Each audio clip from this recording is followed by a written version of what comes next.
इसके लिए साधक को भोजन सुधारना होगा।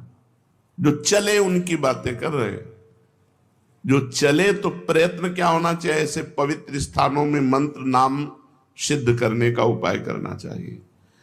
नाम और मंत्र निरंतर हमारे हृदय में चले, उसके लिए भोजन सुधार होना चाहिए।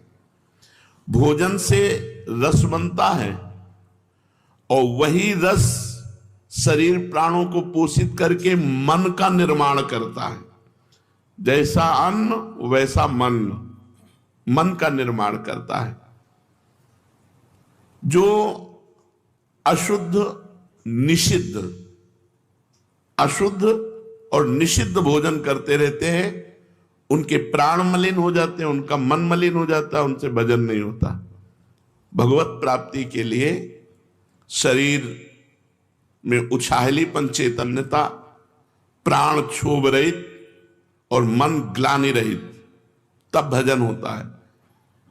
जिस समय हम अपवित्र भोजन करते हैं तो चित्त में मल और विक्षेप धारण हो जाता है। चित्त पकड़ता है गंदी बातें, पूर्व की बातें, दुश्मनी की बातें, ये वो सब, वो उनको पकड़ेगा। मंत्र तुम्हारा चल रहा, मंत्र को नहीं पकड़ेगा यदि भोजन सही नहीं है। तो भोजन पवित्र है तो चित्त विक्षेप छोड़ करके मंत्र को पकड़ता है और चिंतन करता है। चिंतन का कार्य चित्त का है। अन्न का सबसे बड़ा प्रभाव भजन में पड़ता है। भोजन में गृहस्थ है तो धर्म पूर्वक कमाया हुआ धन उसी से पेट भरे और नहीं। ये नहीं कि रास्तों में बट रहा है या बाबा जी क्या भंडारा हो रहा है तो हम, गृहस्थ नहीं। अगर आप किसी भंडारे में पाते हैं तो कीमत लगाइए कि 100 रुपए का भोजन आपने पाया तो 101 रुपए रख के वहां प्रणाम कर लीजिए। ऐसे गृहस्थ के लिए उचित नहीं। कहीं भी ये खुशी मत हो कि फ्री पा लिया। भोजन पाओगे सुकृत नष्ट हो जाएंगे, भजन में विक्षेप पड़ जाएगा। न्यायोपार्जित धन होना चाहिए गृहस्थ का, तभी उसकी भक्ति बनेगी, तभी उसका भजन बनेगा। अन्याय से, बेईमानी से, चोरी से, छल कपट से पाया हुआ धन और उससे जो अन्न पाया जाएगा उसकी क्रिया ही मूल में अशुद्ध है तो वो भजन नहीं कर पाएगा, उसका भजन सिद्ध नहीं होगा। बड़ा विक्षेप युक्त कोशिश भी करेगा तो भजन नहीं होगा। अगर पूरा भोजन आपका पवित्र है, गंदी कमाई का है, तो भजन सवाल नहीं। भोजन चित्त का निर्माण करता है। चित्त मंत्र या नाम को पकड़ता है। जो अन्यायी है, अन्याय से धन एकत्रित करता है, भूल जाए कि वो भजन करेगा। पाखंड माला हाथ में, मन संसार में, भजन नहीं हो। इसलिए पहले भोजन पर सुधार कीजिए। गृहस्थ है तो न्यायोपार्जित धन के द्वारा अपना उदर पोषण करे, किसी का भी फ्री पानी न पिए। देख लो आपका भजन बढ़ेगा। कोई हलवा पूड़ी रास्ते में बट रहा नहीं, आप कोई विरक्त थोड़ी गृहस्थ हो, खरीद के खाओ, पवित्र जगह से खरीद लो। यदि वहीं पाना है तो 150 रुपए भेंट रख के आओ। खाली हाथ नहीं कि खाया और चल दिया, बड़ा मौज है, तुम्हारे सुकृत नष्ट हो जाएंगे। अब आया सन्यासी, ब्रह्मचारी, वैष्णव। ये भोजन कहां से पाए?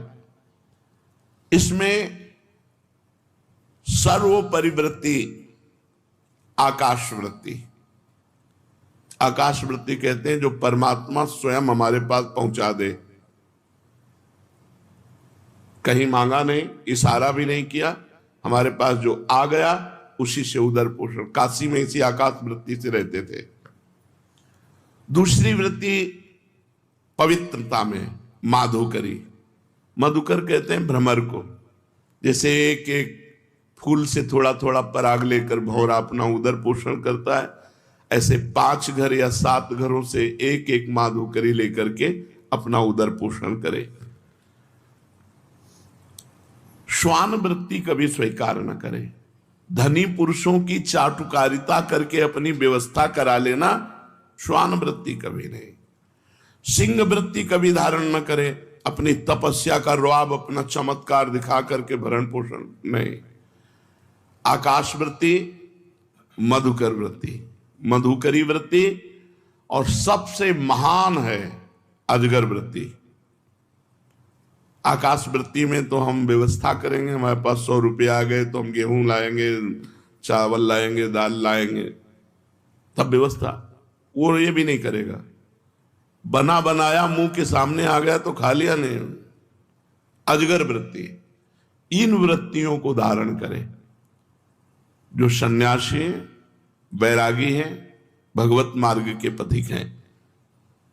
अगर वो किसी आश्रम में पाते हैं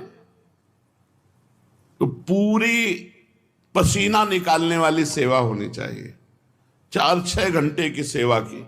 नारायण स्वामी जी जब वृंदावन वास कर रहे थे तो 8 घंटे लेबरी करने के बाद कह देते मुझे 4 रोटी दे दो बस। 8 घंटे मेहनत करते और 4 रोटी लेते, खूब भजन करते। ये मत समझो कि आप भजनानंदी हो, बढ़िया कपड़ा, बढ़िया जूता, बढ़िया भोजन, ये फ्री है। ऐसे भजन नहीं होता। झाड़ू लगाओ, पोछा लगाओ, 2-4-6 घंटे खूब मेहनत करी और फिर उधर पोषण किया और रात दिन भजन में लगे, तब तुम्हारा भजन बढ़ेगा और सुरक्षित रहेगा। नहीं तो माधुकरी पाओ और यमुना किनारे पड़े रहो, वहीं मांगो, खाओ, यमुना जी के पावन तट पर रहो, कोई सेवा मत करो, फिर तुम्हारा भजन भले बन जाए, वो भी गुरु आज्ञा से, मनमानी आचरणों से तो वो भी नहीं।